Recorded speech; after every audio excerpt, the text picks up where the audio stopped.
राज्यातील शेतकऱ्यांसाठी आज दिवसभरातील महत्त्वाच्या ठळक बातम्या. शेतकऱ्यांनाही 500 रुपये पेन्शन द्या. लाडकी बहीण योजनेप्रमाणे आता शेतकऱ्यांनाही दिलासा द्या. शेतकऱ्यांची राज्य सरकारकडे मागणी.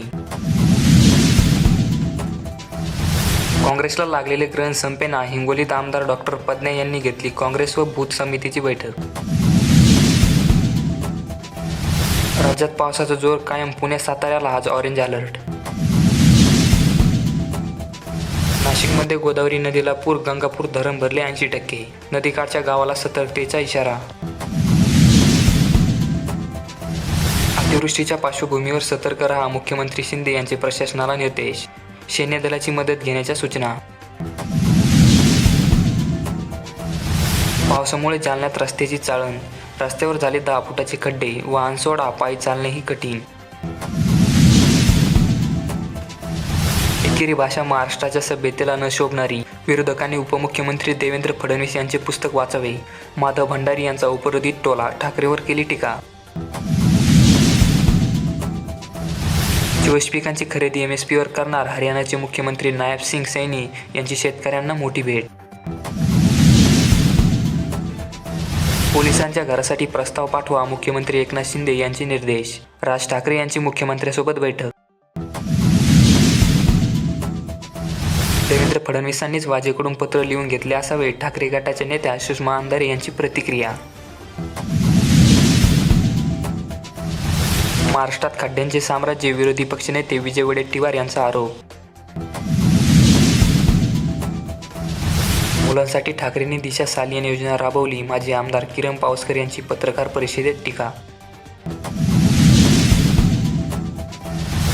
सायबर पोलिसांनी वाचवले 100 कोटी. 32,000 जणांनी नोंदवली हेल्पलाईनवर तक्रार.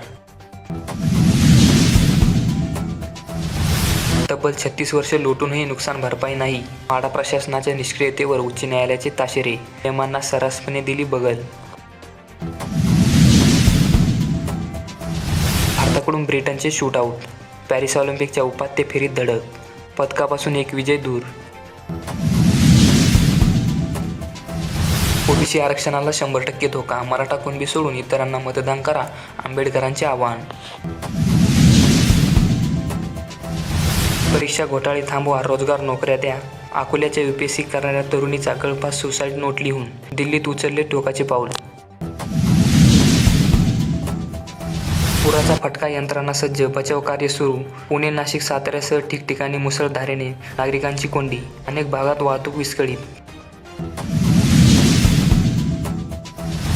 73,000 कोटी रुपये आहेत बँकांमध्ये पडून. दावेदार कोणीच नाही. सरकारने घेतला मोठा निर्णय. CPIची 32,365 कोटींची गुंतवणूक. ऑगस्ट महिन्याच्या 2 दिवसात काढले 1,027 कोटी रुपये. सरकारी पेट्रोलियम कंपन्यांचा नफा घटला. विक्रमी लाभानंतर पहिल्या तिमाहीत 90% तोटा. मुख्यमंत्री कार्यालय बॉम्बने उडवण्याची धमकी. अल-कायदा ग्रुपच्या नावाने ईमेलवर आला मेसेज. जम्मू काश्मीरमध्ये ढगफुटी. श्रीनगर लेह राष्ट्रीय महामार्ग बंद. देशात 836 लोकांमागे एक डॉक्टर. WHO निकषापेक्षा सरस. लोकसभेत माहिती. पंतप्रधानांचे महिला प्रमुखांना निमंत्रण. मोतीहारीच्या सुनीता देवी 15 ऑगस्टच्या कार्यक्रमात सहभागी होणार. केदारनाथमध्ये अडकलेल्या 8,000 भाविकांची सुटका. राज्यात व्यापाऱ्यांचा 27 ऑगस्टला बंद. लवकरच नवयोजनेचा हप्ता जाहीर होणार. सरकारने दिली माहिती.